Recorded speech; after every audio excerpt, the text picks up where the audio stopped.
안녕하세요. 아빠 매너티입니다. 오늘은 LG익을 차트를 정리해 보려고 하는데요. 그동안 실적만 정리했는데 차트를 정리해보고 싶어도 소식도 별로 없고 주가는 하염없이 떨어져서 못했거든요. 그런데 오늘 주가가 갑자기 50% 상승했다가 현재 8% 상승하고 있는데 어떤 상황인지 알아보려고 합니다. 먼저 LG익을 3분기 실적과 재무 상태가 어떤지 간단히 체크하겠습니다. 혹시 LG익을에 대한 정보와 실적이 궁금하신 분들은 제가 전에 실적 정리한 영상이 있으니 참고 바랍니다. 연간으로는 매출이 늘어나는 추세인데요. 좀처럼 수익성은 개선되지 않습니다. 그 이유는 분기 실적을 보면 알 수 있습니다. 분기로 봤을 때 가장 눈에 띄는 것은 2022년 4분기의 척자폭이 엄청난데요. 이건 인수했던 기업들의 가치가 떨어지면서 회계상 비용을 반영했습니다. 분기 매출을 보면 2022년 3분기까지는 매출이 잘 늘다가 그 이후로 감소하게 되는데요. 수요가 줄면서 매출이 감소하고 원자재 비용 상승, 공급망 압박 등으로 매출이익률도 안 좋아지고 있습니다. 분야별로 보면 드론, 센서 할 것 없이 2023년은 2022년보다 안 좋은 모습을 보이고 있습니다. 특히 드론 매출이 안 좋은데요. 수요가 줄어든 것도 있겠지만 신제품 EB 비전을 준비하는 것도 영향이 있어 보입니다. 그나마 희망을 걸 수 있는 건 신제품 EB 비전이 4분기부터 판매가 되었는데 미국, 유럽 등 공공기관 프로젝트에 채택되는 게 아닌가 싶습니다. 그동안 사람 머리 위로 비행할 때 면제받을 수 있는 OOP, 유럽에서 보이지 않는 범위를 드론 주행 가능하게 하는 C6 인증 등을 받으면서 활용도를 점점 높여갔습니다. 재무 상태를 볼게요. 생각보다 부채 비율은 나쁘지 않은데요. 문제는 현금이 없는 거죠. 그리고 2022년 4분기에 자본이 절반 정도 줄었는데 아까 말씀드렸던 인수한 자산의 가치가 떨어진 부분입니다. 더 안 좋아졌죠? 유동성을 보면 문제를 더 잘 알 수 있는데요.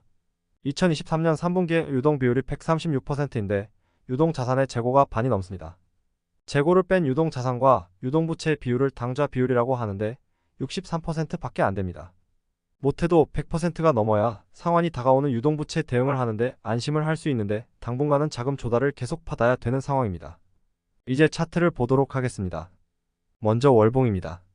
2020년에서 2021년에 코로나로 인한 저금리 정책과 양적 완화로 자금이 주식시장에 들어오면서 실적이 없는 기술주들이 주가가 엄청 올랐었죠. LG익을도 마찬가지인데요.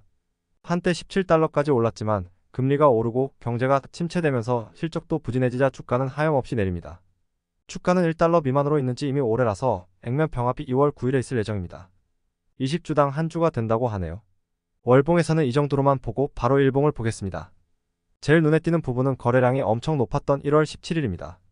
이날 주가가 23% 올랐다가 6.5% 상승으로 마감되는데요. 이날 공신한 뉴스기사 LG익을 홈페이지에 별 소식이 없더라고요. 대신 1월 16일에 그랜트 베글리가 임시 CEO가 되는 소식은 있었습니다. 어떤 분이 미국군과의 협업 소식이 있었다고 하는데 저는 못 찾겠네요. 하지만 다음 날에는 상승분을 다 반납하고 주가는 더 내려가게 됩니다. 그 이유는 차트상으로는 5일선, 11선, 21선을 돌파했을 때까지는 좋았지만 61선에서 막히면서 바로 차익 실현이 들어갔을 것 같고요. 다른 쪽으로는 미국 10년물 국채 금리가 올라간 것 때문이라고 생각하는데요. 실적은 안 좋고 부채는 많으며 자금 조달이 필요한 기업의 경우 더 민감하게 반응한다고 봅니다. 1월 24일까지 금리가 계속 오르다가 25일부터 내려가는데 LG익을 주가도 거의 비슷하게 움직이고 있어요. 1월 29일은 국채금리가 4.1%대에서 4.08%로 내려가면서 많은 기업들이 주가가 올랐었거든요.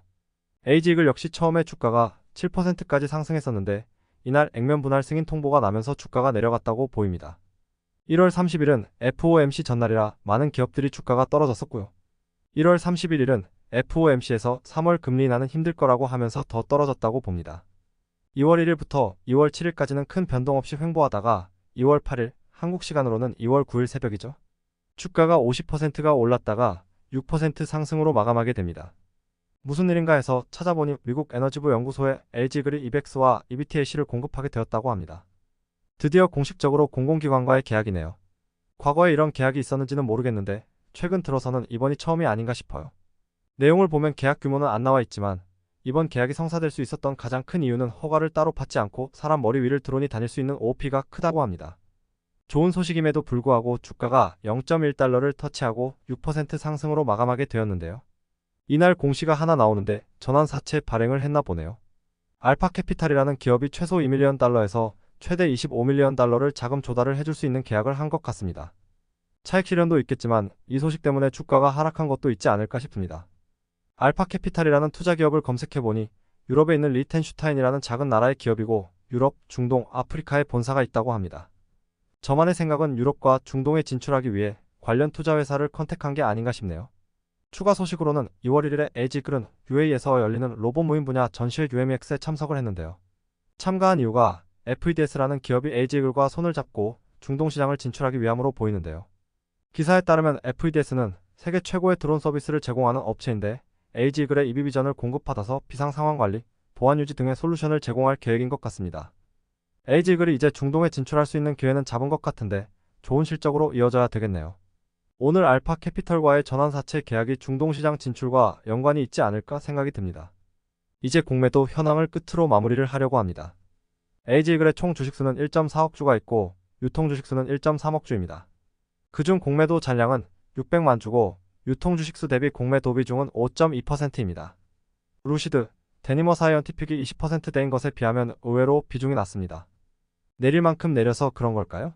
2023년 11월부터 공매도 잔량은 엄청난 차이는 없었습니다. 그리고 주가, 거래량, 일공매도 체결수량을 보면 1월 31일까지는 공매도 체결수량이 증가 추세였지만 2월 들어서는 감소하는 추세로 보입니다. 주가 하락이 공매도에 의한 영향은 크지 않은 것으로 보이네요. 정리하면 지금 실적과 재무 상태가 안 좋고 주가가 너무 떨어져서 주주들이 조금만 올라도 팔려고 할 것 같습니다.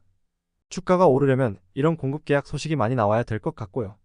이걸 바탕으로 실적과 재무제표가 개선되는 모습이 보여야 될 것 같습니다. 오늘 정리한 내용은 여기까지고요. 저는 주가 변동이 클 때, 그리고 4분기 실적 발표 때 다시 찾아뵙겠습니다. 시청해주셔서 감사합니다.